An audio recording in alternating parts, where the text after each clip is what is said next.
Maka saudara-saudaraku tercinta, pastikan ini menjadi Ramadan terindah, terhebat, terbaik. Pastikan itu. Jadikan Ramadan yang terbaik, terhebat, terindah. Kenapa?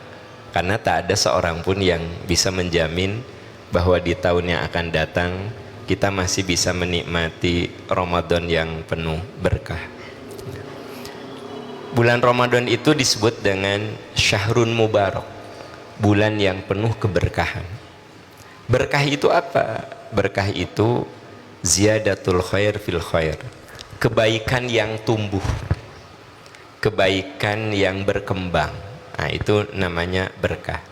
Makanya kalau kita diundang ke pernikahan, doanya apa?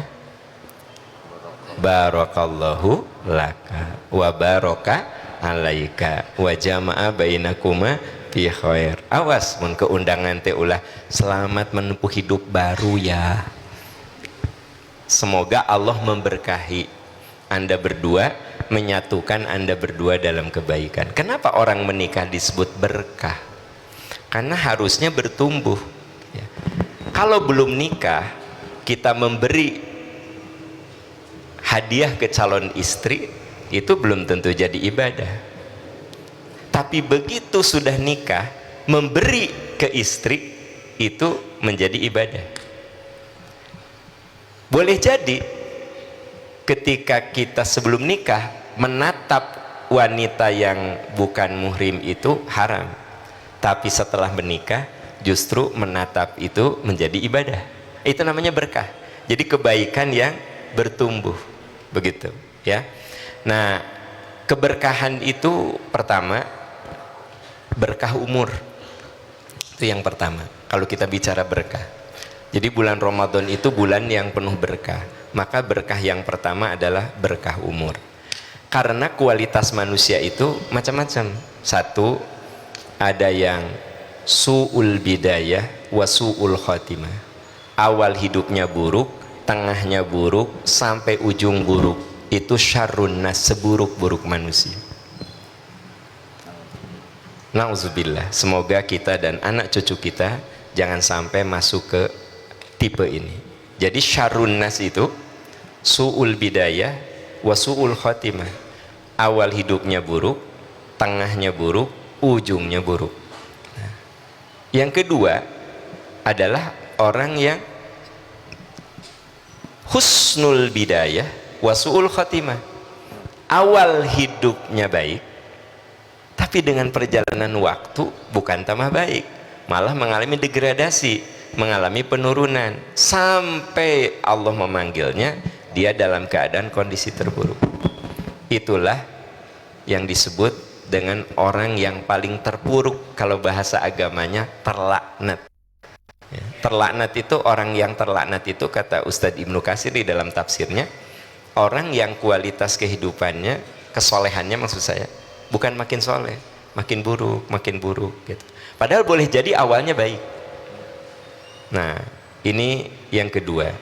Yang ketiga adalah orang yang su'ul bidayah, awal hidupnya buruk, wa husnul khotimah, tapi alhamdulillah dengan perjalanan waktu Allah menemukan pencerahan sampai di puncak kesolehan. Bapak Ibu, sahabat-sahabat sekalian, ada tipe sahabat seperti ini. Ada beberapa tipe sahabat seperti ini. Awal hidupnya buruk, ujungnya itu luar biasa. Bahkan menjadi khalifah, yaitu Umar bin Khattab radhiyallahu anhu. Kata Umar dalam sirah Ibnu Hisham diungkapkan, katanya setelah beliau masuk Islam, kalau pagi matanya sembab, bekas menangis. Kata pembantunya, "Tuan, kenapa Tuan teh setelah masuk Islam jadi cengeng? Kan beliau mah tara nangis, jadi cengeng." Kata Umar, "Semoga tetesan air mataku menjadi saksi bahwa aku bertobat dengan sungguh-sungguh." Jadi beliau ini orang yang punya masa lalu buruk berujung dengan kesolehan. Nah, kalau di sini ada beberapa nggak masalah. Misal di sini ada ya beberapa gitu, nggak masalah. Kenapa? Semoga jadi tipe seperti Umar bin Khattab, menjadi ahli surga. Bahkan kuburannya juga sebelah Rasulullah Sallallahu Alaihi Wasallam. Kan di sebelah Nabi itu ada Abu Bakar, ada Umar. Kalau Utsman radhiyallahu an dikuburkannya di Baqi, tidak di sebelah Nabi. Kan Nabi, Abu Bakar, Umar. Kalau Utsman itu dikuburnya tidak di sebelah beliau, tapi di Baqi. Kenapa kira-kira? Kenapa kira-kira? Karena nggak cukup tempatnya, nggak usah overthinking gitu. Karena suka overthinking, kenapa ya? Nggak cukup. Jadi ibu bapak bisa bayangkan seberapa besar kamar Rasul, satu kuburan, rumah Rasul. Kan antara rumahku dan mimbarku. Jadi yang sekarang jadi kuburan itu adalah rumah Nabi. Karena semua Nabi itu dikuburkan di tempat beliau wafat. Nah, Nabi Muhammad SAW wafat di situ. Dia di kamar Bunda Aisyah di sebelah masjid, dikuburkan di situ. Nah, menurut riwayat Bunda Aisyah itu tidak pindah. Jadi ini kuburan Rasul disekat aja menjadi kamar beliau. Meninggal ayahnya, yaitu Abu Bakar, kan dikuburkan, Bunda Aisyah masih di situ, tidak pindah gitu, sampai Umar bin Khattab radhiyallahu anhu wafat, dikuburkan di situ. Nah gitu. Kemudian Utsman bin Affan wafat, sudah tidak ada ruang lagi ya, dikuburkan di Baqi. Itu jawabannya.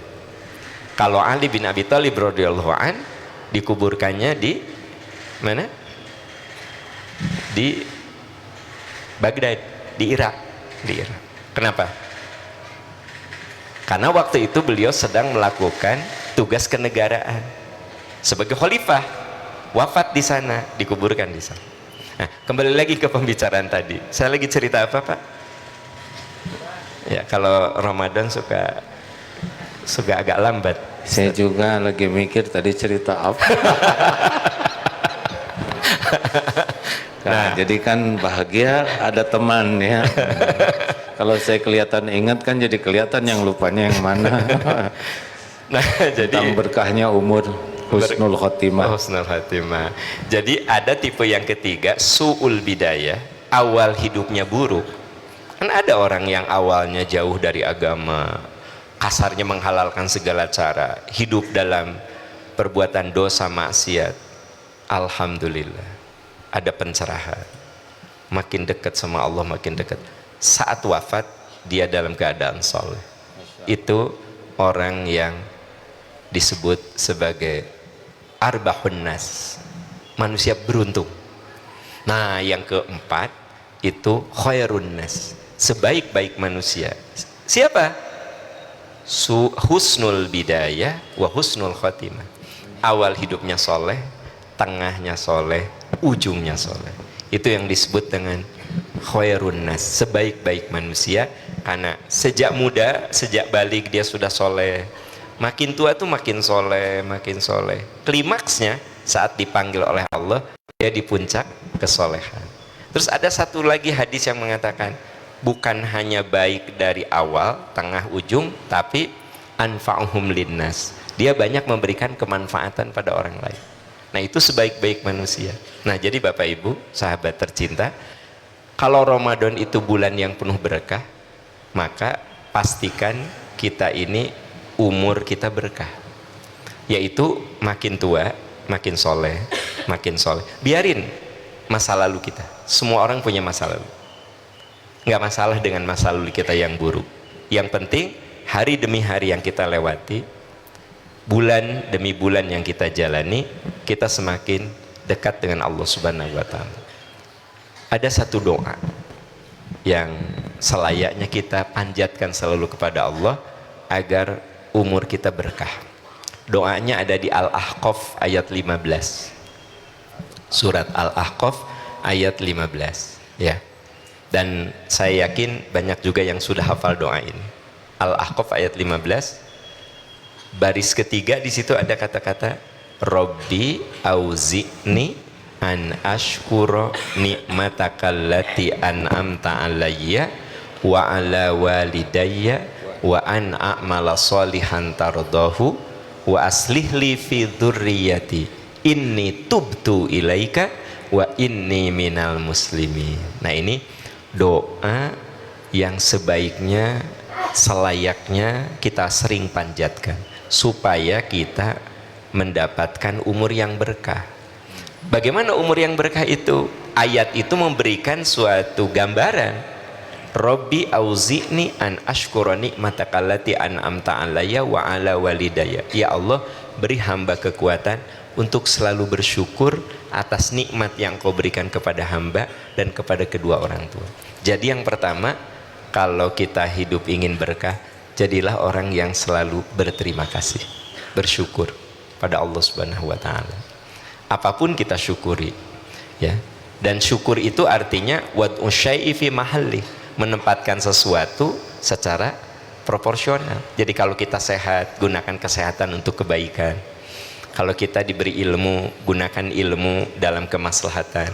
Kalau kita punya harta, gunakan harta untuk suatu yang manfaat, bukan hanya diri kita, juga untuk orang lain. Nah, itu namanya orang yang berkah itu, dia punya jiwa syukur yang sangat hebat. Robbi auzi'ni an ashkura ni'mataka allati an'amta alayya wa ala walidayya.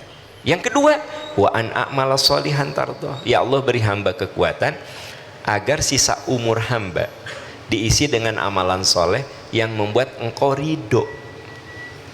Wa an a'mala sholihan tardah, agar aku bisa beramal soleh yang membuat Engkau ridho. Jadi teman-teman sahabat tercinta, yang kita cari itu ridho Allah Subhanahu wa taala. Sebab kalau cari ridho manusia mah susah. Ada yang suka sama kita, ada yang nggak suka, ada yang netral, ya kan? Gitu. Makanya cari apa yang Allah ridho.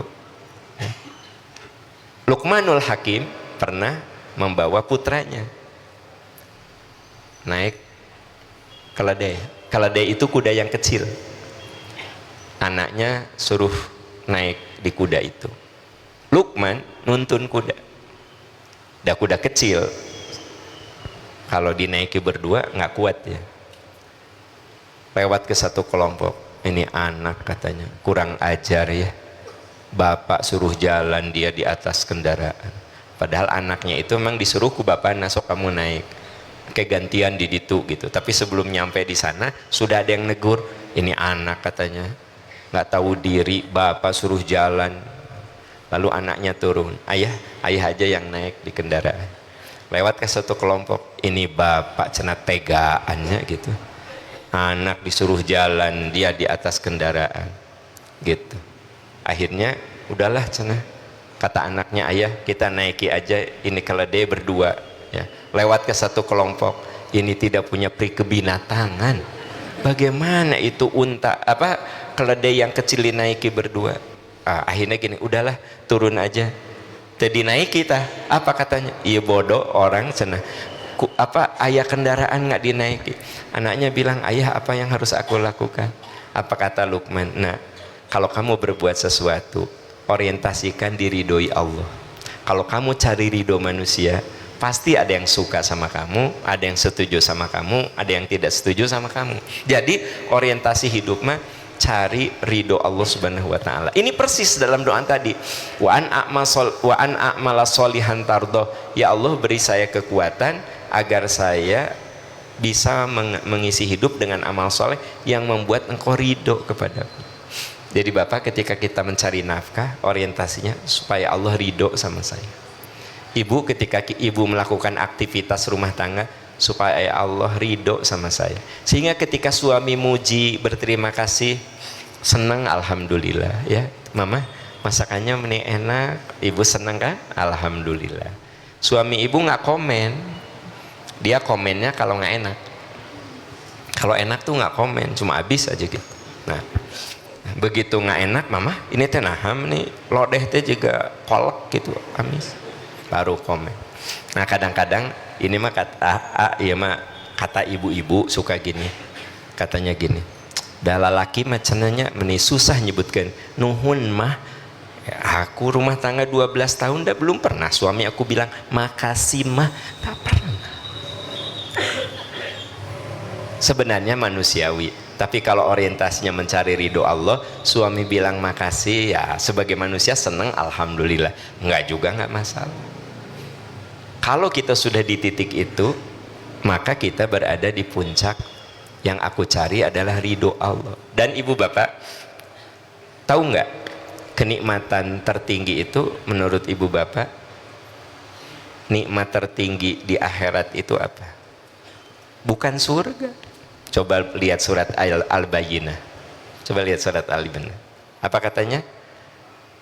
Innalladzina amanu wa amilus solihati ulaika hum khairul bariyah. Orang beriman dan beramal soleh adalah manusia terbaik. Jazaohum inda rabbihim jannatu adnin tajri min tahtihal anhar khalidina fiha abada. Radhiyallahu anhum wa radu'an. Mereka masuk ke dalam surga. Ya. Kekal di dalamnya. Closingnya apa? Penutupnya apa? Radhiyallahu anhum wa radu'an. Allah ridho. Makanya kenikmatan tertinggi itu bukan surga. Kenikmatan tertinggi itu di dalam surga dan Allah ridho. Jadi kata ahli tafsir, ayat itu mengunci sebuah kenikmatan tertinggi. Karena coba perhatikan, sederhana sih sebenarnya kalau kita lihat, mereka masuk ke dalam surga, ya, yang mengalir di bawahnya sungai-sungai, khalidina fiha abada. Mereka kekal di dalamnya, tidak titik, koma. Radhiyallahu anhum wa radu'an. Allah ridho. Nah, jadi doa yang tadi itu bagaimana caranya supaya kita menjalani hidup itu selalu dalam ridho Allah Subhanahu wa taala. Ibu, bapak, jangan takut orang menghinakan kita, membenci kita, menistakan kita selama Allah ridho sama kita. Dan justru kita kudu khawatir banyak orang yang mengeluk-elukan, elu, jadi maksudnya di apa, mengeluk-elukan kan, wah, diangkat-angkat, dipuji-puji, ya kan gitu kan. Padahal Allah murka sama orang itu. Jadi sebenarnya yang kita cari itu, kalau ada orang yang suka sama kita, ya alhamdulillah. Tapi kalau ada orang yang tidak suka sama kita, memfitnah kita, membenci kita, dengar, selama Allah ridho, jangan takut. Makanya kuncinya adalah wa an a'mala solihan tardo, agar aku ya Allah bisa beramal soleh, dan dengan amal soleh itu engkau ridho. Nah, jadi satu, Robbi auzi'ni an ashkura ni'mataka allati an'amta alayya wa ala walidayya wa an a'mala solihan tardo. Nah, yang ketiga, wa aslih li. Aslih itu bereskan diriku ya Allah. Aslih li itu bereskan diriku. Fi dzurriyyati, agar saat aku makin tua, aku jadi teladan untuk anak cucuku. Kebayang nggak teman-teman? Wa aslih li, bereskan ucapanku, bereskan perilaku aku, pokoknya bereskan aja, bereskan, benerin ya. Makanya manusia itu akan soleh secara bertahap. Latar kabun atau bahkan antobak, kamu itu akan membaik bertahap. Orang itu soleh nggak ada yang sekaligus, sekali ngaji di DT langsung solehah, pasti aneh. Baru ngaji sekali udah langsung soleh, itu tuh aneh. Latar kabun atau bakon antobak, kamu itu meningkat soleh itu setahap. Tadinya cuma sholat wajib saja, mulai wirid kan, tadinya mah tara wirid, assalamualaikum udah aja. Sekarang mah assalamualaikum wirid. Nah, ditambah lagi mulai ada rawatib gitu ya, tambah lagi tahiyatul masjid, tambah lagi ada duha, tambah lagi sholat malam. Nah, jadi teman-teman, wa aslih li, bereskan ya Allah ucapan dan perilaku saya supaya saya jadi teladan. fi dzurriyyati, dzurriyyati itu keturunan. Makanya kalau orang makin menua tetapi belum juga ada tanda-tanda kesolehan, ya. Nah, itu yang dikhawatirkan menjadi orang yang ujungnya itu su'ul khotimah. Makanya doa ini mengatakan, ya Allah, bereskan ucapan dan perilaku aku supaya aku tuh jadi teladan. Baru yang keempat, ini tubtu ilaik, ya Allah aku tobat. Jadi makin sering bertobat, makin sering mohon ampun. Teman-teman, sahabat tercinta, ketahuilah waktu yang terbaik untuk mohon ampun kapanpun bisa, tapi Ramadan adalah waktu yang terbaik. Bukankah doa di 10 hari terakhir itu Allahumma innaka afuwun tuhibul afwa, itu kan itu di 10 hari terakhir Nabi itu sering berdoa. Itu level Nabi loh, yang maksum, yang dijamin ahli surga. Beliau itu makin mengakhiri Ramadan di 10 hari terakhir, ya Allah engkau maha pemaaf, engkau menyukai permaafan, maafkan hamba ya Allah. Terus saja diulang-ulang. Nah, jadi teman-teman sahabat-sahabat tercinta, ini adalah inni tubtu ilaika, ya Allah aku tobat kepadamu. Baru setelah itu ada harapan, wa inni minal muslim, kalau aku berpulang kepadamu ya Allah wafatkan aku dalam keadaan berserah diri alias husnul khotimah. Makanya tadi kita bagi manusia menjadi 4 kelompok. Yang terbaik adalah yang awalnya buruk menjadi baik, awalnya baik menjadi lebih baik. Nah, salah satunya adalah sering-sering berdoa yang tadi, Al-Ahqaf ayat 15, Rabbi auzi'ni an ashkura ni'matakallati an'amta alayya wa ala walidayya wa an a'mala sholihan tardahu wa aslih li fi dzurriyyati inni tubtu ilaika wa inni minal muslimin. Jadi ujungnya itu apa? Wa inni minal muslimin. Kapanpun engkau memanggil saya ya Allah, wafatkan saya dalam keadaan berserah diri. Yang dimaksud berserah diri itu dalam keadaan husnul khotimah. Karena ibu bapak, sesungguhnya kan hari-hari yang kita lalui itu seperti kita melukis. Jadi ucapan, perilaku kita itu lukisan. Makanya ada orang yang sudah meninggal itu jadi kenangan indah, bahkan inspiratif. Selalu dibicarakan kebaikan-kebaikan. Tapi ada juga orang yang sudah meninggal itu kalau disebut namanya yang ingat adalah keburukannya. Nah, ada satu tambahan doa lagi, teman-teman. Surat Asy-Syu'ara ayat 83 sampai 85. Asy-Syu'ara ya, 83 sampai 85. Itu saling menguatkan dengan doa yang tadi. Apa Asy-Syu'ara 83?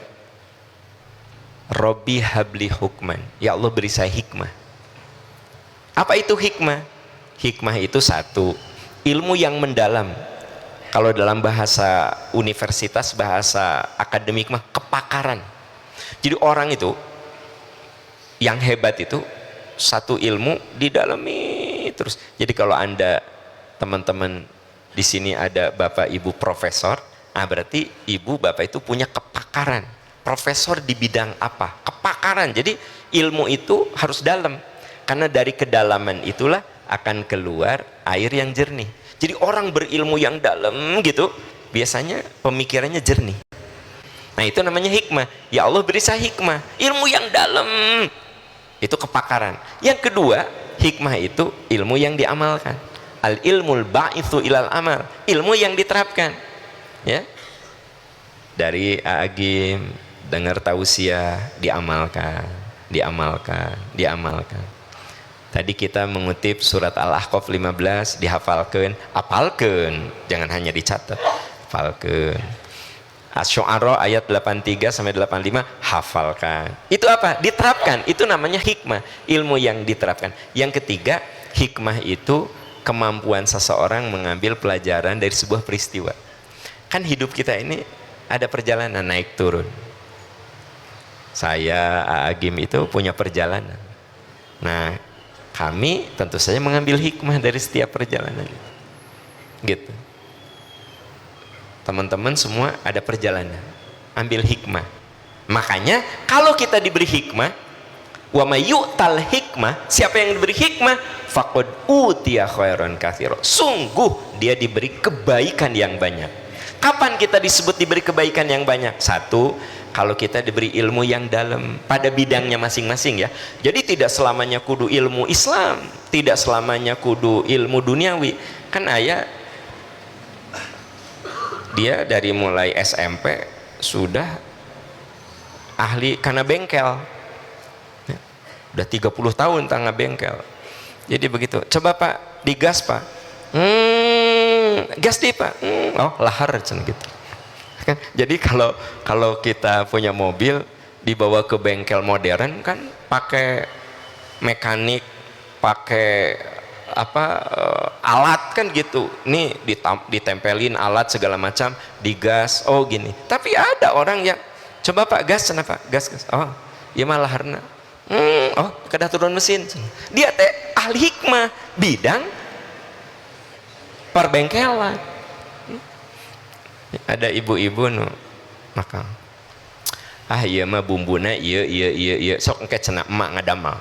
Dia hikmah, ilmu yang mendalam urusan masakan. Gitu. Teman-teman, sebenarnya kalau dokter itu udah hikmah, maksudnya ilmunya mendalam, baru bicara aja dokternya sudah menduga iya penyakitnya ya gitu. Iya mah rada gelo, bener. Gitu. Rada gelo emang. Bener ya kan? Jadi baru datang baru begini dok, gelo ya, gelo bener. Tapi itu teh Pak Agim itu mah nggak usah dokter atau banyak ahli hikmah di antara kita. Jadi jadi orang yang menguasai satu disiplin ilmu dalam, nah di sini ada ustadz nu ahli hadis begitu. Ustadz, ini hadisnya sahih apa dhaif? Beliau belum lihat kitab, tapi gini, dhaif. Baca kitab, iya ada rawi namanya ini dhaif. Jadi itu hanya orang yang dalam ilmu itu. Makanya kan banyak ahli hadis yang saya nggak ngerti itu hadis dhaif apa sahih. Ustadz, kalau ini hadis sahih apa dhaif? Nanti anak cari, padahal beliau itu sebenarnya sudah ada dugaan bahwa itu hadis dhaif. Ya, beliau cari, dhaif rawinya ini karena dia seorang yang lemah hafalan. Nah itu namanya hikmah. Jadi hikmah itu ilmu yang dalam pada bidangnya masing-masing, ya kan gitu. Nah yang kedua, hikmah itu ilmu yang diamalkan. Yang ketiga itu hikmah kemampuan mengambil pelajaran dari sebuah peristiwa. Wa may yu'tal hikmah, kalau kamu diberi itu, yang tiga itu atau salah satunya, faqad utiya khairan katsir, sungguh kamu diberi kebaikan yang banyak. Nah lalu doa berikutnya ini, kalau ini doa Nabi Ibrahim, Rabbi habli hukman wa alhiqni bis solihin, dekatkan saya dengan orang-orang soleh, wa alhiqni bis solihin, ya Allah dekatkan saya dengan orang soleh. Jadi gini teman-teman, kan tadi kita bicara umur yang berkah. Kalau umur kita berkah, dekati orang-orang soleh yang membuat kita lebih baik. Sebab al-musahabatu tasriqut tabi'ah, pertemanan itu bisa mencuri tabiat. Kalau misalnya saya melakukan perjalanan dengan orang-orang yang sholat di awal waktu, pas saya bilang, kita sholat di kilometer berapanya? Jigana kilometer ini, langsung kan gitu. Tapi kalau gini, kita sholat di kilometer berapa? Lah tuh tong soleh-soleh teuing kamu teh, gitu kan? Kebayang tuh, tong soleh-soleh teuing atulah cenah. Nah jadi ibu bapak, ternyata pertemanan itu al-musahabatu tasriqut tabi'ah. Makanya wa aslihli wa alhiqni bis solihin, dekatkan saya dengan orang soleh. Untuk apa kita didekatkan dengan orang soleh? Supaya semangat iman dan takwa kita terjaga. Bapak ibu sahabat tercinta, sebenarnya sekarang mau belajar agama, ini yang dengar tausiah kan di IG juga banyak ya, di YouTube juga banyak. Tapi tetap teman-teman, maaf tidak bermaksud menafikan yang nonton di YouTube dan di IG. Teman-teman yang datang ke sini itu beda. Jadi vibes-nya, auranya itu beda. Ya, auranya beda. Kan kalau di rumah mah aya nu bari gogoleran sambil denger lah ujuk-ujuk wassalam kan gitu. Gitu kan. Kalau di rumah nonton di IG, di YouTube, bukan berarti tidak ada manfaat, dapat pahala. Tapi jangan disamakan dengan orang yang seperti teman-teman datang. Teman-teman yang datang ini langkahnya aja penggugur dan pengangkat derajat. Ini langkah. Coba Anda baca dalam hadis, kalau kita melangkah ke majelis ilmu, kaki kita diangkat, pengangkat derajat, kaki diangkat, pengebur dosa diangkat terus ya. Nah gitu. Makanya ada hadis man salaka thariqan yaltamisu fil man sahalallahu lahu thariqan ilal jannah. Itu dari segi effortnya, usahanya melangkah. Belum lagi kan kudu keluar biaya ini, ya kan? Naik ojek, naik angkot. Awas ya kalau naik angkot teh pas dibayar teh, nggak saya mau ngaji kok, tetap ibu kudu bayar. Kudu bayar. Saya muridnya Agim, tetap kudu bayar. Gitu. Artinya kan ada jihad malnya kudu dikeluarkan, ya kan gitu. Tenaga, waktu, pikiran. Nah, makanya kumpul di pengajian bukan sekedar ilmu. Kalau ilmu mah nonton di YouTube bisa, nonton di IG bisa. Tahu nggak? Yaitu keberkahan majlis. Nah, ini yang tidak bisa didapatkan kecuali dengan cara seperti ini. Layak undu qaumun yadhkurunallaha illa haffaz alaihimul malaika wa ghasyiyat alaihimur rahmah wa nazalat alaihimus sakinah. Setiap orang yang duduk dalam satu majlis, lalu di majlis itu dikutip ayat-ayat Allah, maka malaikat hadir dan menaungi majlis itu dengan keberkahan. Nah, jadi teman-teman sahabat tercinta, dua doa itu saling melengkapi untuk bicara tentang keberkahan. Yang saya soroti ini khusus keberkahan umur dulu. Jadi ya Allah beri saya hikmah, dekatkan saya dengan orang soleh. Nah, ini yang tidak kalah penting. Waj'alli lisana sidqin fil akhirin. Ya Allah, jadikan saya bahan pembicaraan baik kalau saya sudah tidak ada.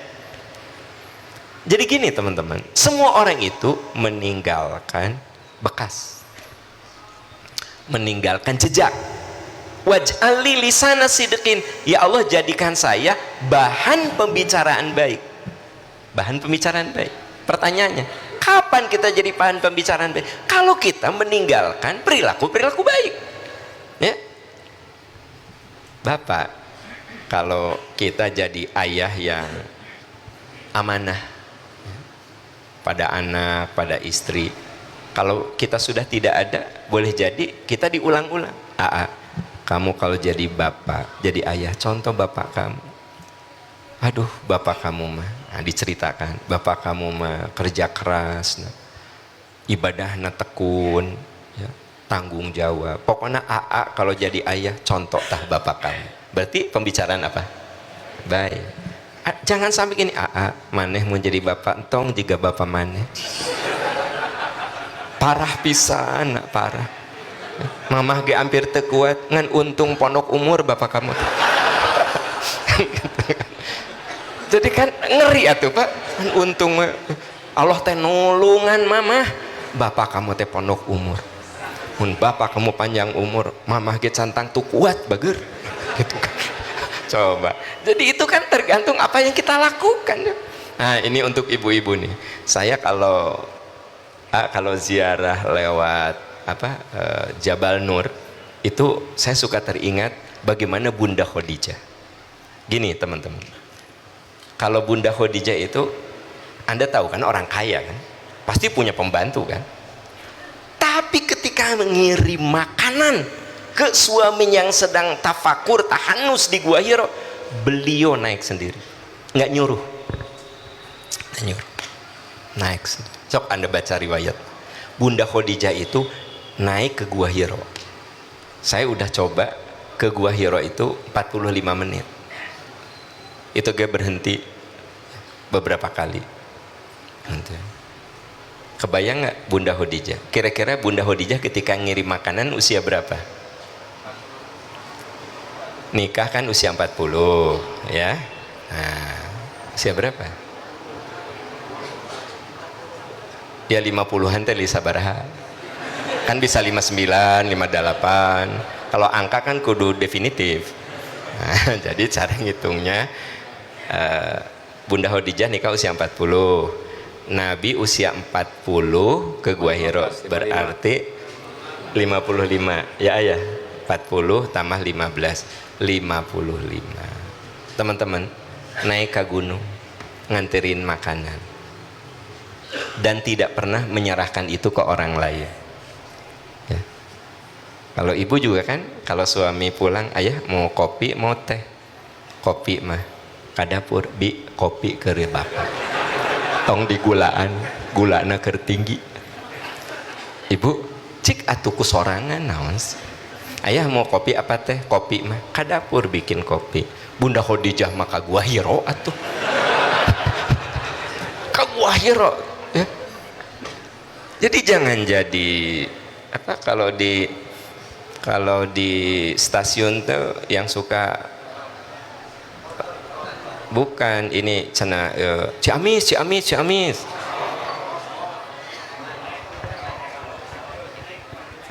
Apa?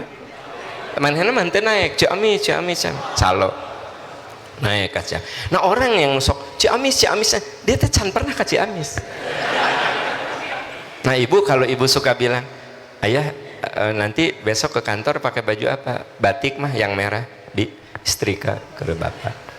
Tangketnya pas di surga teh, nah jeung si bibi. Nah jeung da ibu mah calo atuh da. Dan nepi ke surga nate. Bener nggak? Ya kumaha sih gimana calo kan sana Ciamis dia teh saumur hidup can pernah ke Ciamis, tapi entah berapa orang yang sudah diantarkan ke Ciamis. Nah ibu, saya teh sok khawatir pas di akhirat, nah si bibi geus di surga. Karena kan nu ngadamel kopi si bibi, nu ngadamel nasi goreng si bibi. Ibu mah cuma bilang, bi nasi goreng ke bapak, bi ngadamel kolak ke bapak gitu. Nah kembali ya. Nah jadi teman-teman, Bunda Khadijah itu kebayang nggak sama anda? Nanti saya pernah naik ke Gua Hiro gitu, ada orang Turki, ibu-ibu udah sepuh 75, maaf sampai udah gini nih, pakai tongkat, diantar sama cucunya. Saya ngobrol sama cucunya, ini ibu kamu bukan, ini nenek saya. Dia cerita, nenek saya itu ingin merasakan bagaimana lelahnya Bunda Khadijah nganterin makanan. Jadi dia ingin coba napak tilas. Ini orang Turki nih, napak tilas gimana tuh tiap hari nganterin makanan ke suaminya di Gua Hiro. Ya. Sengaja saya ceritakan supaya ibu-ibu di sini kan nggak jadi calo, nah, gitu. Jadi benar gitu. Nah, ibu bapak, lalu ketika Nabi dapat wahyu, Nabi ketakutan, ya, karena peristiwa yang nggak biasa itu, dibekem, disuruh baca, pulang kan, istrinya tidak banyak ngomong, tidak banyak bicara, ditenangkan, disuruh minum, sok kamu berbaring, diselimuti, nggak ditanya. Nah begitu udah tenang, Bunda Khadijah cerita, Rasul cerita, Khadijah, aku tuh ketakutan tadi ada orang yang tidak aku kenal. Lalu beliau menceritakan proses Iqra dan seterusnya. Apa coba yang keluar dari Bunda Khadijah? Demi Allah, aku yakin yang datang kepadamu adalah kebaikan. Belasan tahun aku mengenal kamu. Kamu itu orang dermawan, kamu itu pemaaf, kamu itu sangat menyantuni anak yatim, kamu itu orang yang al-amin, kamu itu, aku yakin yang datang kepadamu itu kebaikan. Nanti saya bawa kamu ke Warokoh bin Nawfal. Warokoh itu adalah pamanku yang sudah buta dan dia faham tentang kitab masa lalu. Semoga kita mendapat jawaban itu. Nah jadi ibu, ketika Nabi Muhammad bercerita, Langsung Nabi Muhammad ces, tiis, tenang, karena aku yakin yang datang kepadamu kebaikan. Oh jika na ibu makin kadang kita datang deui geura kok kemah nyekek tadi na ngebekam kemah nyekek kade ah tah jadi keur mah takut jadi tambah sieun ya tambah sieun ini mangin aku yakin sesatu Pak sok Bapak kalau istri mengatakan bilang ayah percayalah ini kebaikan gitu. Mah ayah teh ternyata nggak kepilih jadi kepala sekolah, nggak apa-apa atuh ayah lah kepala sekolah mangan ukur 3 tahun dan mamah mah yakin ayah tuh guru yang amanah, udah ini yang terbaik dari Allah, ces tiis. Ada suami yang mah ayah teh jadi kapilih jadi kapilih hanas mamah geus nulis itu di status. Jadi kumaha tuh mamah ngajelaskeun ka babaturan kabayang jabat teu kapilih jabak kudu mikirin kumaha ngajelaskeun ka babaturan istrina kan lieur saudara. Nah kan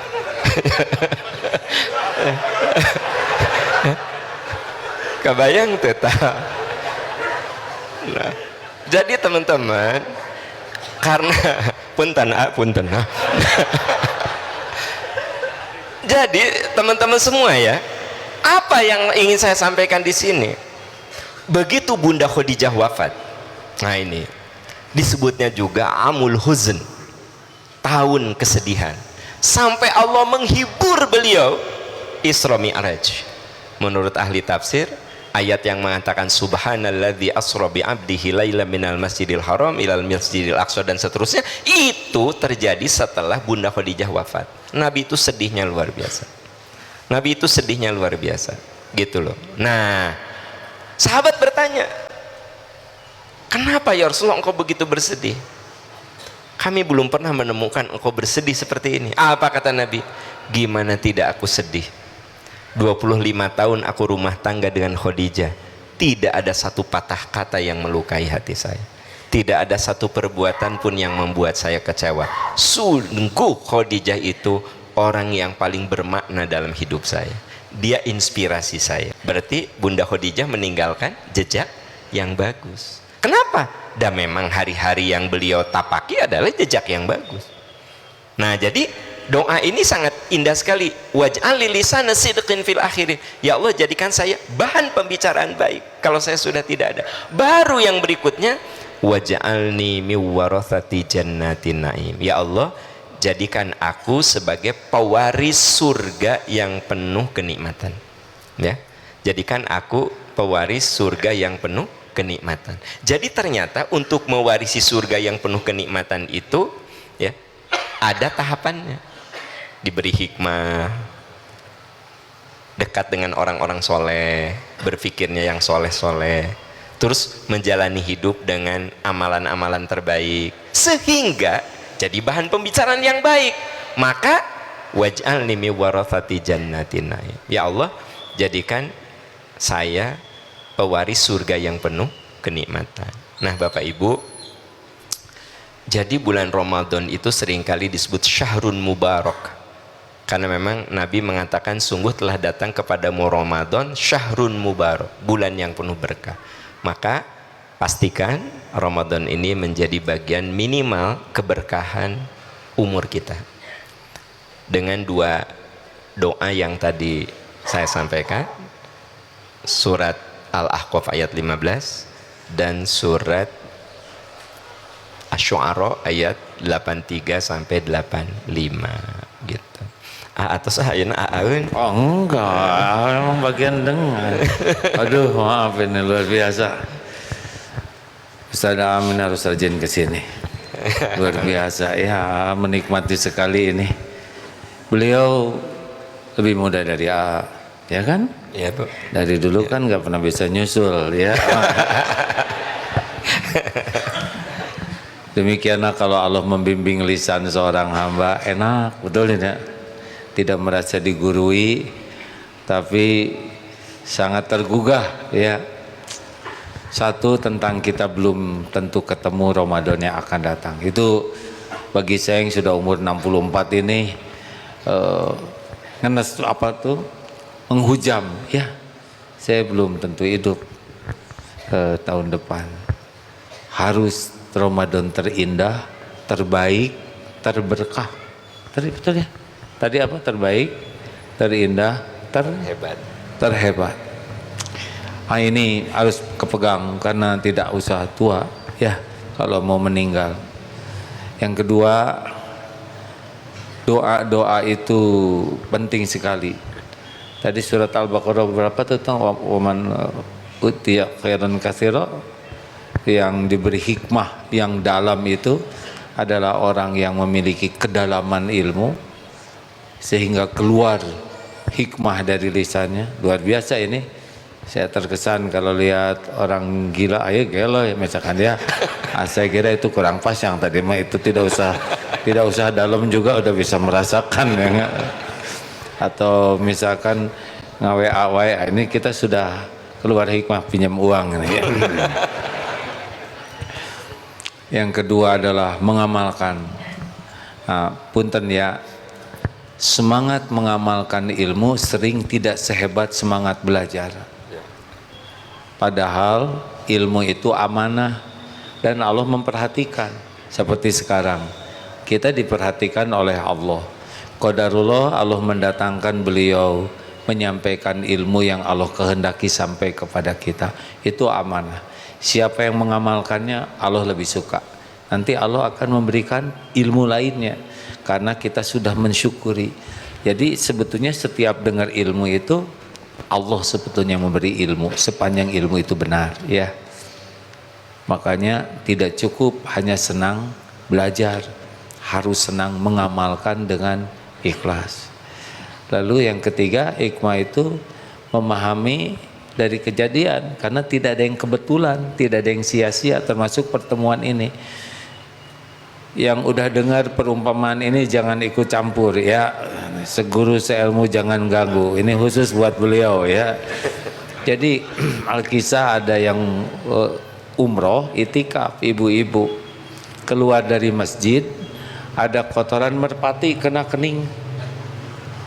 Ibu ini langsung bersimbah air mata, nangis, kemudian ganti mukena, balik lagi ke masjid, lalu sholat tobat sampai air mata. Nah temennya lihat, ibu masa hanya karena kotoran merpati sedikit sampai segininya tobat.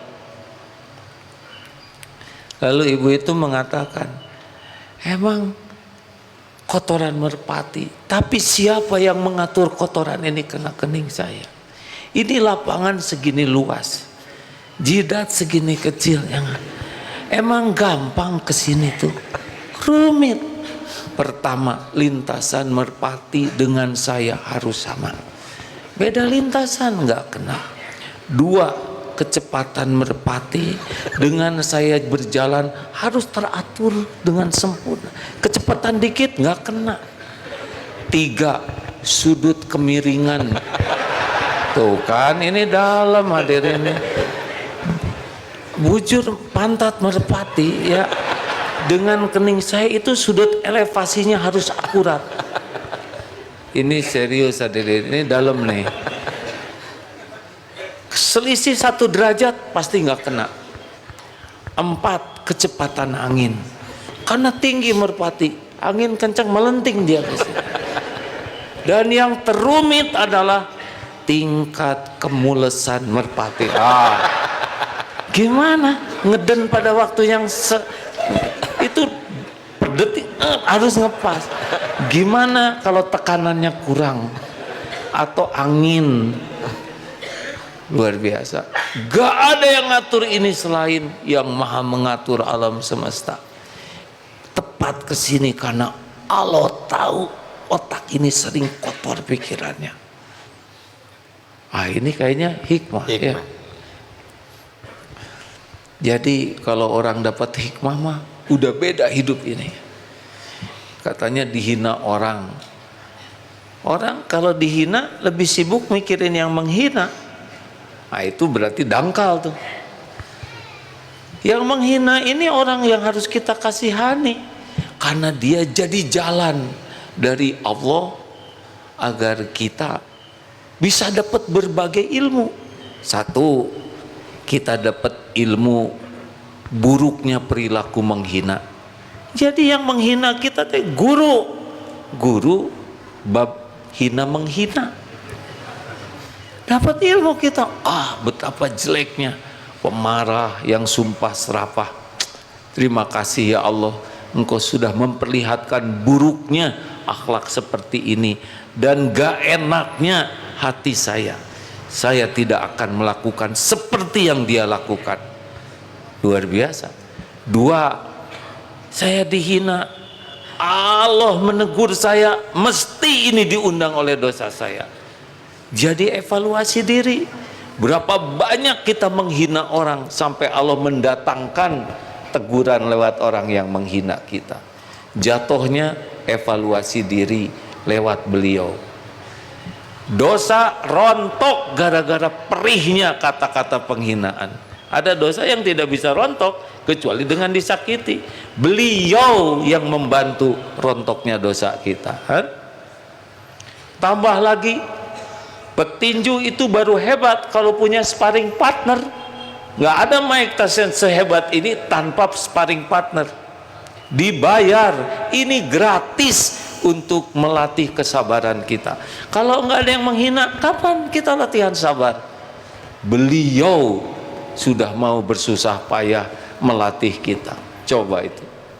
Udah gitu, ladang idfa billati hiya ahsan. Tolak keburukan dengan cara yang lebih baik. Kalau nggak ada yang buruk, kita nggak kelihatan sifat ihsan kita. Minimal 5 kita dapat kebaikan lewat beliau. Jatuhnya apa? Benci, sebel? Bukan.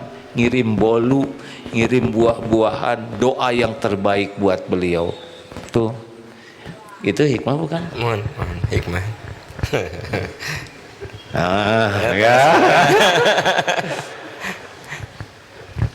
Kenapa kita sering melihat ini seperti bobogohan? Ada sayang kepada beliau, kita kalau ketemu dia maunya pelukan, nangis. Beliau semoga diberi usia panjang dan jadi kekasih Allah. Amin. Karena yang berjumpa dengan Allah nanti para kekasihnya. Amin. Nah gitu, jadi hikmah itu penting. Makanya jangan buru-buru bereaksi, tenang aja. Semua kejadian pasti ada kebaikan bagi orang yang beriman. Ajaban li amril mu'min, inna amrahu kullahu khair. Jadi nggak usah panikan, biasa. Nah, terus sekarang kata dokter saya nggak boleh kebanyakan bicara. Ya, ada satu bagian tinggal sedikit lagi. Nah, ternyata kunci dari itu semua, ya, atur nuhun, itu elaborasi dari luar biasa sekali ya. Nah, ayat berikutnya di Asy-Syu'ara itu ternyata kunci dari itu semua, ya, wala tuhzini yauma yub'atsun, masih lanjutan dari Asy-Syu'ara. Jadi berarti 85, 86, 87 sampai 90 nih, sampai 90. Wala tuhzini yauma yub'atsun, ya Allah jangan hinakan saya pada hari dibangkitkan, yauma la yanfa'u malun wala banun, pada hari di mana simbol-simbol kemuliaan, anak, harta, jabatan, kedudukan, popularitas tidak berguna lagi. Illa man atallaha biqalbin salim, kecuali ya Allah kalau saya bertemu dengan engkau dengan membawa hati yang bersih, qalbun salim. Nah ini yang dari AA muda sampai sekarang AA tetap masih muda. Qalbun salim ini konsep yang selalu AA gulirkan. Lahirnya Darut Tauhid yang begitu besar, ya, sampai aktivis karyawannya lebih dari 1.500, 2.000, ya. Nggak usah disebutin. Itu saya ingat selalu beliau mengulang, menegaskan qalbun salim, dan kemudian jadi manajemen qalbu. Nah itu ada di surat Asy-Syu'ara, dan itu merupakan ruh dari semuanya, Ya, wala tuhzini yauma yub'atsun, ya Allah jangan hinakan saya. Ini Nabi Ibrahim, jangan hinakan saya. Yauma la yanfa'u malun wala banun, pada hari di mana nggak guna lagi tuh yang biasa diagung-agungkan orang. Sejujurnya orang itu kan dengan anak yang sukses kan? Itu Bapak Ibu, kalau anak-anak kita sukses, Bapak Ibu tuh dimuliakan orang. Bu, putra sabaraha tilu, kenapa nggak pernah kelihatan? Yang satu lagi di Harvard, lagi S3. Hari yang kedua itu di Oxford, lagi S2. Yang satu lagi di Jakarta, itu di UI, lagi kedokteran. Ya Allah, ibu ini pinter pisah. Nya tuh, indung kan pinter. Nah, indung lah. Yuyun Yulianingsih. Nah. Maaf Bu Yuyun, ya contoh. Ibu ya indung pinter. Pinter mati indung, linti bapak. Memang benar sih menurut riset, pinter mati ibu, Pak. Jadi bapak mah ti ibu. Jadi Bu, ibu punya suami bodoh tuh nggak terlalu masalah.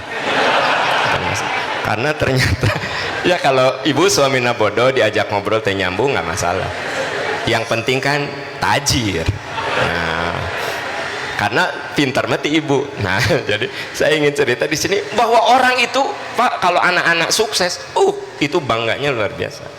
Gitu. Makanya ya Allah jangan hinakan saya pada saat dimana simbol-simbol kesuksesan, anak yang sukses, harta, yauma la yanfa'u malun wala banun, harta anak udah nggak berguna, yang berguna cuma satu. Jadi sementara ini yang kita pegang di dunia simbol-simbol kemuliaan terserah apapun.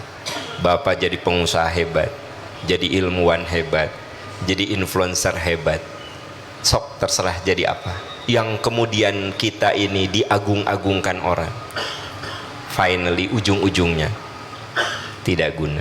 Lalu satu kata Nabi Ibrahim, illaman atallah biqalbin, kecuali kalau saya ya Allah bertemu engkau dengan hati yang bersih. Jadi ini menjadi bingkai semuanya.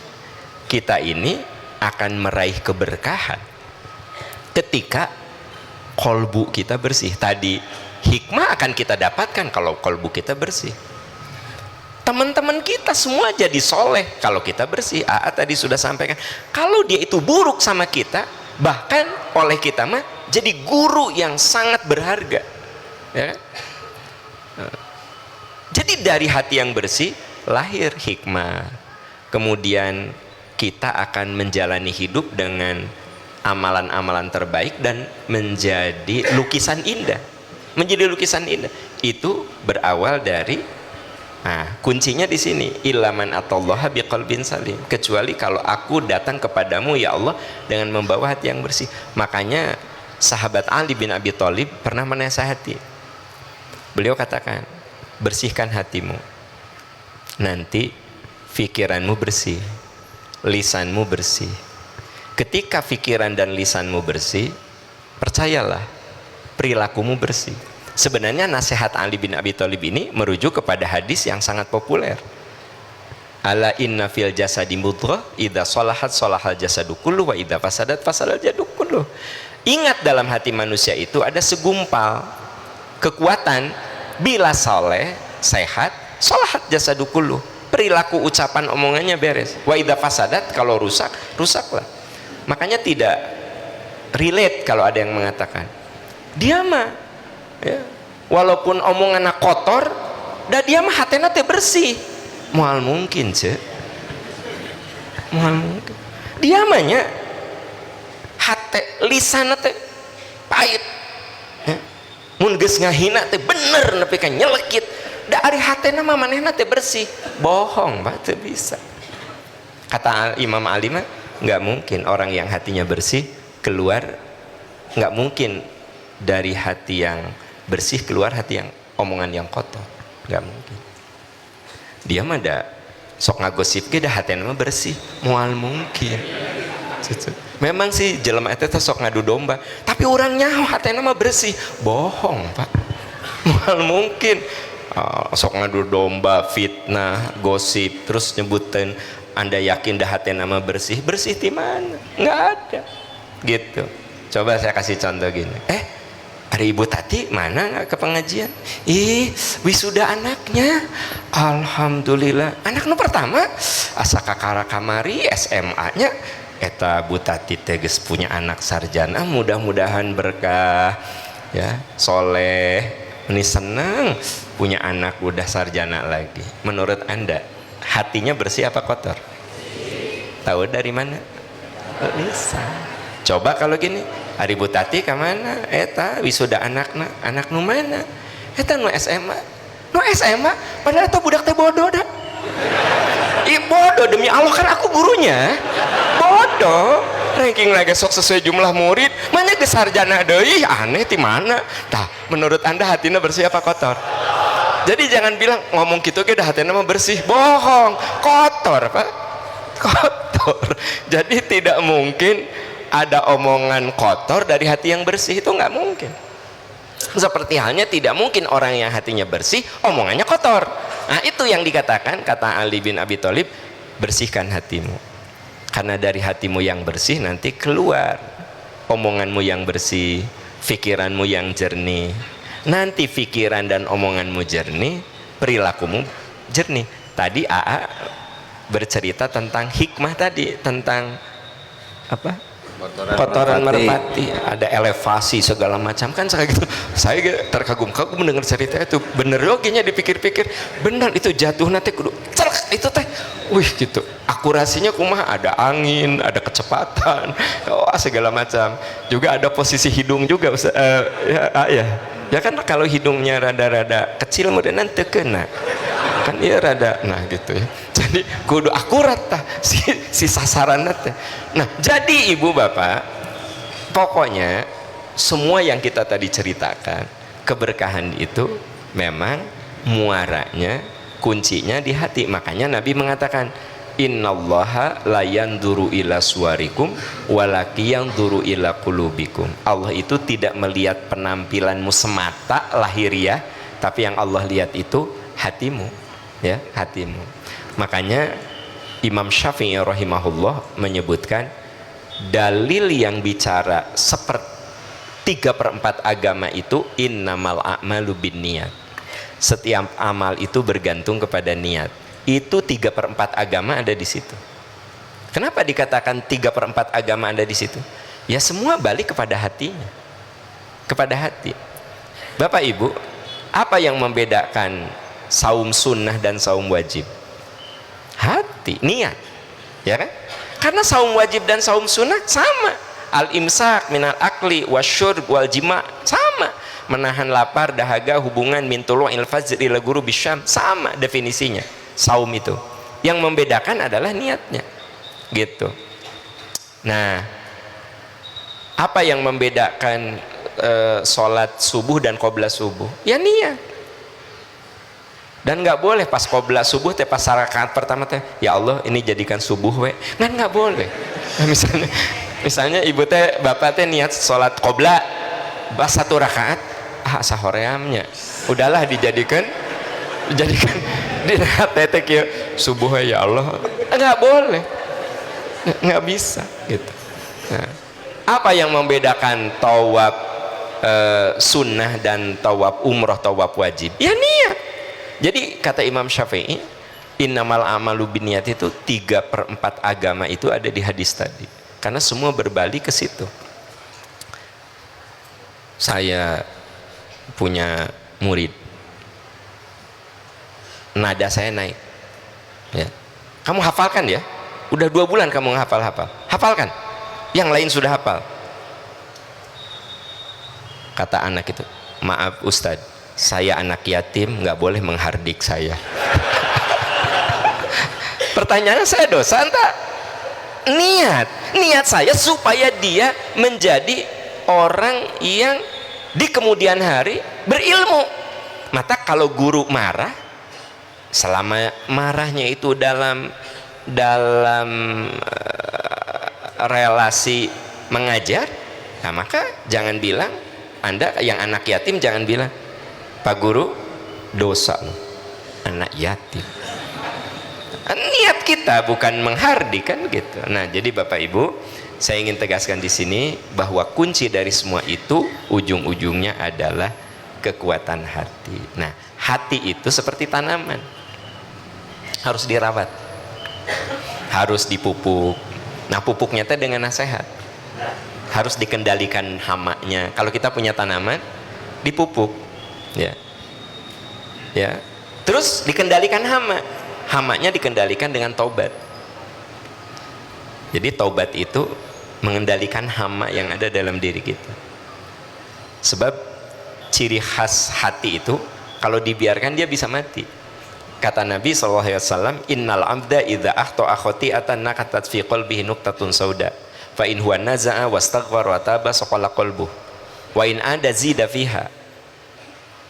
Manusia itu kalau berbuat dosa lalu dia berhenti dari kesalahannya, innal abda, seorang hamba, idza akhta'a, kalau melakukan kesalahan, nakatat fi qalbihi nuqtatun sauda, maka hatinya, kolbunya akan ternoda. Jadi kalau kita berbuat dosa, kolbu kita itu ternoda.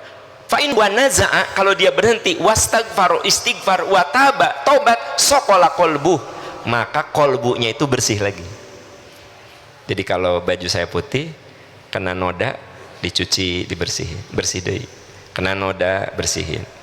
Wa in ada, tapi kalau kita mengulang-ulang lagi, baju saya putih kena noda, kena noda, kena noda, hatta zida fiha, penuh baju saya yang putih itu jadi hitam dengan tinta-tinta yang nempel di baju saya.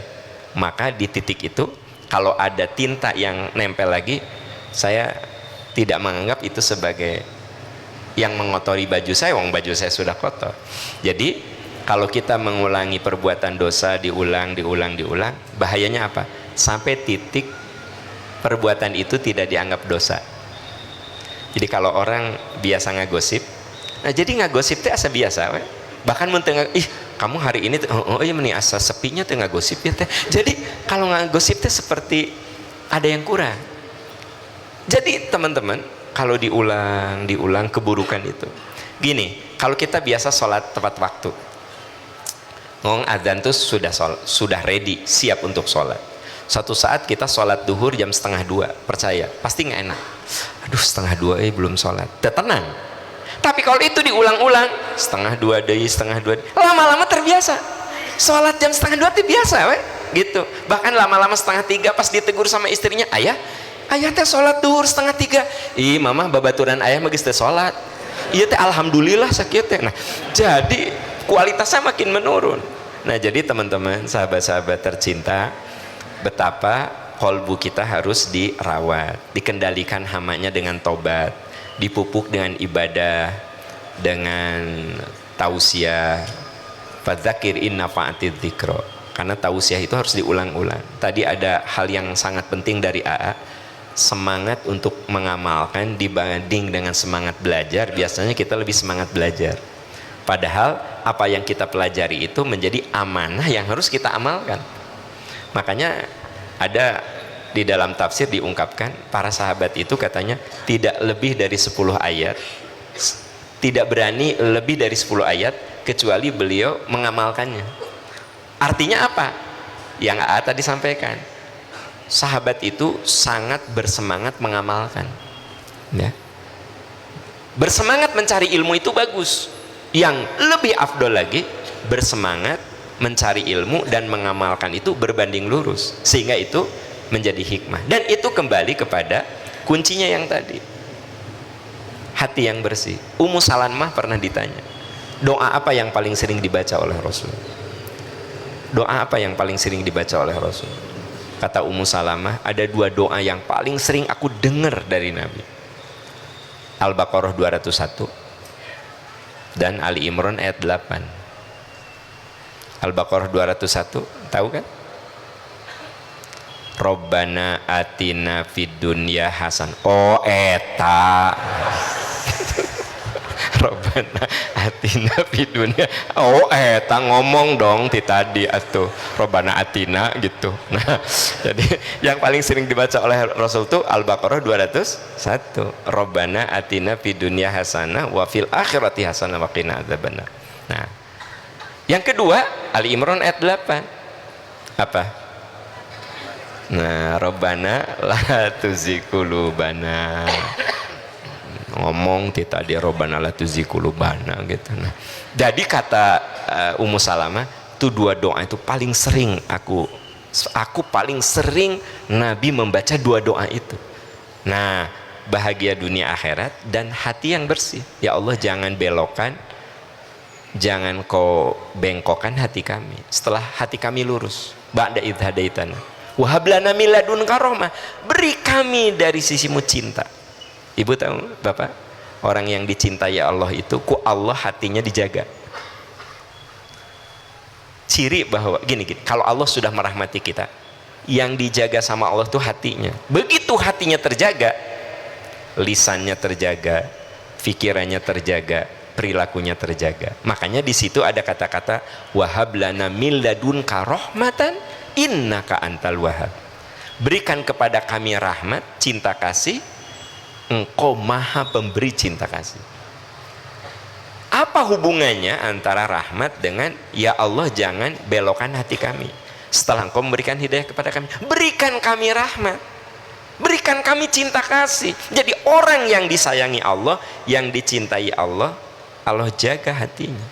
Begitu hati kita terjaga, percayalah ucapan, perbuatan, perilakunya menjadi lurus. Nah, indahnya lagi teman-teman, orang yang hatinya terjaga, lisannya terjaga, pikirannya terjaga, kelakuannya terjaga. Nah, di surat Fussilat, ya, surat Fussilat ayat 31. Innalladzina qalu rabbunallah, orang yang mengatakan Tuhan kami Allah, tsumastaqamu, istiqomah, lurus. Orang yang mengatakan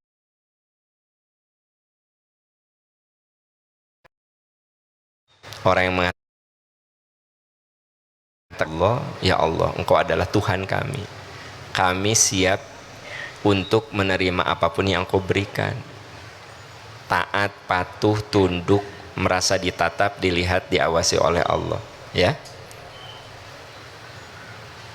Tsumastaqamu, istiqomah, tatanazzalu alaihimul malaika, malaikat turun menyambutnya. Nah, di dalam tafsir Ibnu Katsir dikatakan, kapan malaikat itu menyambutnya? Indal hudur, ketika dia di syakaratul maut. Jadi orang yang hatinya bersih, lurus, istiqomah, dia jaga kesolehan itu sampai yang tadi kita bahas, wa inni minal muslimin. Orang yang mengatakan Tuhan kami Allah lalu istiqomah, tatanazzalu alaihimul malaika indal hudur, saat syakaratul maut, malaikat rahmat menyambutnya. Apa kata malaikat? Allah takhafu, jangan takut, wala tahzanu, nggak usah sedih, la takhafu wala tahzanu wa abshiru bil jannati allati kuntum tu'adun, surga menunggumu. Kebayang Pak Bu, mati itu sakit, makanya ada doa Allahumma hawin alaina fi syakaratil maut, sakit. Nah, tapi begitu sakit lepas, malaikat rahmat menyambut. Apa kata malaikat? Allah takhafu, jangan takut, wala tahzanu, jangan sedih, wa abshiru bil jannati allati kuntum tu'adun, surga menunggu. Maka orang yang hatinya bersih saat berpulang kepada Allah disambut oleh malaikat dengan kalimat surga menunggumu, bergembiralah dengan surga yang menunggumu. Bisa dilihat dalam Sahih Bukhari, ketika orang membawanya ke liang lahat, ruhnya akan mengatakan qaddimuni, qaddimuni, cepat saya kuburkan, cepat saya kuburkan, karena dia ingin segera menyaksikan apa yang dijanjikan malaikat. Semoga kita semua termasuk seperti itu. Itu yang bisa saya sampaikan. Hatur nuhun, ya, manggain sampai penutup pangintennya ulah di kaabdikeun deui. Masya Allah, qalbun salim. Harusnya kalau mau target adalah qalbun salim, karena kan sukses itu faman zuhziha 'anil nar wa udkhilal jannah faqad faz. Ali Imran 185, sukses itu yang dengar dari beliau, di surga tuh yang paling nikmat itu adalah ketika Allah ridho, dan yang Allah ridho itu yang dipertemukan dengan Allah adalah qalbun salim. Jadi ini korelasinya bulat. Targetlah menjadi orang yang punya qalbun salim. Sekecil apapun amal, kalau qalbun salim, Allah pasti suka. Walaupun hanya sebutir kurma. Sehebat apapun amal, walaupun mati di medan jihad, atau hafal Quran, atau ilmu agamanya banyak dan dakwah tiap hari, atau ahli sedekah yang dahsyat, kalau didapati di hatinya ternyata tidak qalbun salim, kadzab, dusta kamu. Harusnya kita punya fokus terhadap qalbun salim ini, karena tidak mungkin kita melakukan perjuangan besar kalau kita tidak punya target. Kita sudah dengar uraian beliau yang Masya Allah sangat, bagi saya sendiri betul-betul menguatkan gitu ya. Beberapa pelajaran tentang ilmu hati sudah mencoba dipelajari, tapi apa yang disampaikan beliau, qalbun salim adalah target ya. Karena 3/4 itu di hati, dan dakwah Rasul itu kepada hati, hadirin. Ini kemarin musrif di pesantren, tadi pagi musrif, kita tidak bisa ngebulak-balik hati santri, jadi tidak usah jengkel dan marah-marah, kecuali niatnya baik tadi ya. Karena santri tidak akan berubah dengan kekuatan kita. Yang bisa ngebulak-balik hati santri adalah Allah. Tetapi secara syariat, kalau jadi guru, jadi pimpinan, jadi ustadz, minimal 3 yang harus dimiliki. 1, dengan ilmu akan dihormati. Saya sudah merasakan ya, saya menaruh hormat kepada beliau karena ilmu beliau banyak. Ini maaf ya kalau nyebut begini, segar ya, menggugah, itu karena ilmu. Coba kalau ceramah di sini dangkal, ya kita akan dengar, tapi rasa hormat kita beda dengan yang berilmu. Dengan ilmu dihormati, dengan hati dicintai. Makanya kalau ada dakwah ilmunya banyak, tapi kalau kurang keikhlasan, kurang kasih sayang, kurang ketawaduan, biasanya orang tidak tergerak untuk mencintai. Karena hati hanya bisa disentuh oleh hati. Dan dengan keteladanan akan diikuti. Sekarang bagus ilmunya, berusaha ikhlas, tapi kurang cocok dengan kelakuan, gak diturutin. Maka syarat jadi guru, bentuk apapun ya, orang tua, pimpinan di kantor, terus belajar. Tanpa ini tidak ada ruhnya nanti. Yang kedua, mujahadah, membersihkan hati, karena hati hanya bisa disentuh oleh hati. Dan yang ketiga, dakwahlah dengan keteladanan, karena keteladananlah yang akan membuat syariatnya kita diikuti. Terima kasih Ustaz, jazakallah khair. Atur nuhun, sering-sering ke sini. Ya. Tadi cerita ke Ustadz Aam bahwa ada kemungkinan bulan Juni saya akan belajar di tempat lain. Makanya acara ini tuh inisiasinya dari sana, karena datangnya nanti ke sini hanya bisa pekan pertama 2 malam Ahad. Biasanya pengajian malam Jumat, diubahlah ke malam Ahad. Ini yang kedua kali nih Ustaz. Yang pertama pendaftaran ditutup 2.600 karena kapasitasnya udah luar biasa. Tapi yang datang 3.000-an ya, karena tidak daftar. Karena daftar ditutup, tapi boleh datang, ya mending terdaftar ya. Nah ini juga ditutup 3.000, tapi diperkirakan 4.300 makanan yang disediakan tuh. Alhamdulillah. Jangan pernah minta sumbangan, jangan. Allah akan mencukupi. Pantang minta-minta. Kita hanya memberi. Beritahu aja, ya ini ada yang mau buka gitu. Ternyata lebih dari cukup. Masya Allah, Alhamdulillah. Jadi kalau nanti ada beberapa pekan yang nggak kesini, Ustadz Aam just feel at home. Karena cuma ada sepekan ke depan di sininya, ada Ustadz bikin acara di sini. Ya, kalau ke sana bagus pahalanya, ke sini juga adalah karena lebih dekat di sini. Begitu Ustadz Aam. Kita doakan sama-sama ya. Beliau kita sudah lihat, kita rasakan. Tidak ada yang sempurna, tetapi kita sangat bersyukur. Usia beliau lebih muda dari A, mudah-mudahan diberi usia panjang. Dan waktu mau ngebangun pesantren kita ketemu di Mekah ya. Besar kecil mah nggak penting pesantren. Ini besar kayak gini, saya hisabnya berat Ustadz. Dihitung tiap santri. Kata guru AA jangan pernah bangga nambah santri. Setiap santri AA harus tanggung jawab di akhirat. Nah itulah, jadi ikut saja kepada Allah. Yang penting seperti tangga, naik evaluasi, karena cepat besar juga cepat jatuhnya kalau tidak evaluasi. Kan Om udah nyobain dulu ya. Nyebut Om kalau bagian ngaconya.